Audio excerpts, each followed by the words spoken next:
Salam sejahtera untuk kita semua. Pelajaran Sekolah Sahabat dengan tema utama Misi Allah, Misi Saya.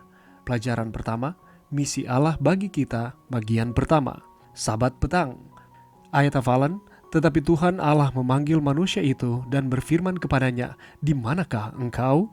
Kejadian 3 ayat 9. Asal mula dan tujuan dari misi ada di dalam Allah saja. Misi ini tidaklah dimulai dari panggilan kepada Abram atau peristiwa keluaran. Hal ini bahkan tidak dimulai ketika Yesus berada di dunia ini atau dengan perjalanan misionaris Paulus. Misi ini dimulai dari Allah sendiri ketika Dia menciptakan alam semesta ini dan kemudian menciptakan manusia. Dalam kitab suci, kita melihat Allah yang dengan sengaja menjangkau dan ingin bersama dengan anak-anaknya. Dari mulanya, Dia membangun sebuah hubungan dengan Adam dan Hawa. Bahkan sesudah dunia jatuh ke dalam dosa, Dia tetap melanjutkan misinya. Tetapi sekarang misinya itu adalah untuk membangun kembali hubungannya dengan manusia. Pada akhirnya, misi Allah akan diselesaikan. Dan atas dasar itu, kita harus termotivasi dalam pekerjaan menyampaikan Injil kekal itu kepada dunia. Oleh karena itu, landasan dari setiap usaha misi haruslah berpusat pada hubungan dengan Pencipta dan haruslah dengan pengertian yang benar tentang sifat dan karakter dari misi itu sendiri.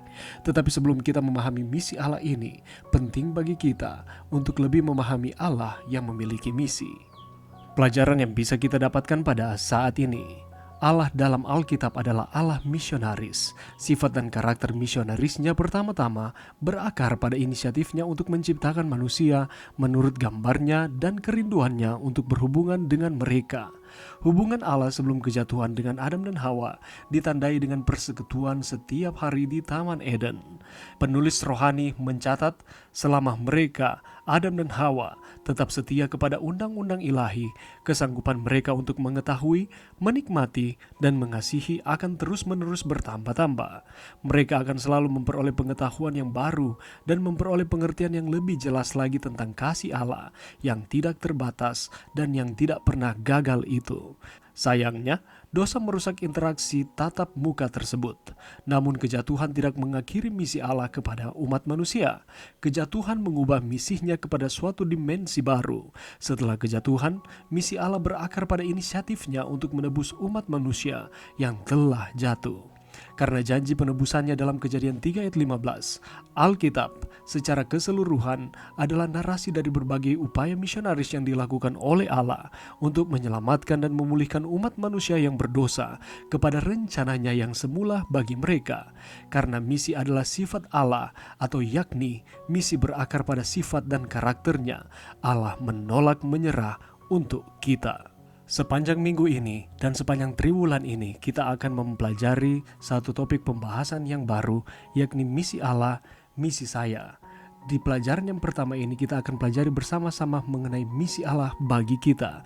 Bagian yang pertama, di mana Allah yang menjangkau kita. Kalau kita membaca di dalam Kejadian 3 ayat 9-15, apakah kata-kata pertama Allah kepada Adam setelah dia dan Hawa jatuh? Dan bagaimanakah kalimat tersebut sangatlah penting secara teologis bahkan sampai sekarang ini? Kita juga akan mempelajari bersama bahwa Allah yang rindu tinggal bersama kita. Kita akan belajar bersama-sama lewat pengalaman beberapa tokoh di dalam Perjanjian Lama yang menyatakan bahwa bukan mereka tetapi Allah yang berinisiatif untuk rindu tinggal bersama-sama dengan mereka, dan demikian pula Ia rindu untuk tinggal bersama-sama dengan kita. Kita akan pelajari juga mengenai Allah yang menjadi satu dengan kita. Apakah maksudnya? Bagaimanakah kita dapat mempelajari dari penjelmaan Kristus sehubungan dengan misi Allah kepada kita? Dan kita akan melihat bersama-sama bahwa Allah yang terus-menerus bersama dengan kita. Dia yang berinisiatif untuk bersama-sama dengan saudara dan saya. Mengapakah demikian? Dan Allah yang akan kembali untuk kita. Dia berjanji bahwa Dia akan datang kembali karena Ia mengasihi kita. Tidakkah kita mengasihi Tuhan? Untuk kita dapat mempelajari dengan lebih dalam lagi pelajaran ini sepanjang minggu ini, mari kita meluangkan waktu kita, walaupun hanya sejenak saja di tengah kesibukan saudara dan saya, untuk kita merenungkan pelajaran Sekolah Sahabat pelajaran yang pertama ini, sehingga kita akan terus setia kepada Tuhan, kita akan terus dikuatkan. Mari berdoa. Terima kasih Tuhan atas firman-Mu pada saat ini. Bantu kami Tuhan untuk kami dengan tekun mempelajari pelajaran sekolah sahabat pelajaran yang pertama ini. Sehingga kami akan terus setia kepada Tuhan. Ini doa kami Tuhan, di dalam nama Yesus. Amin.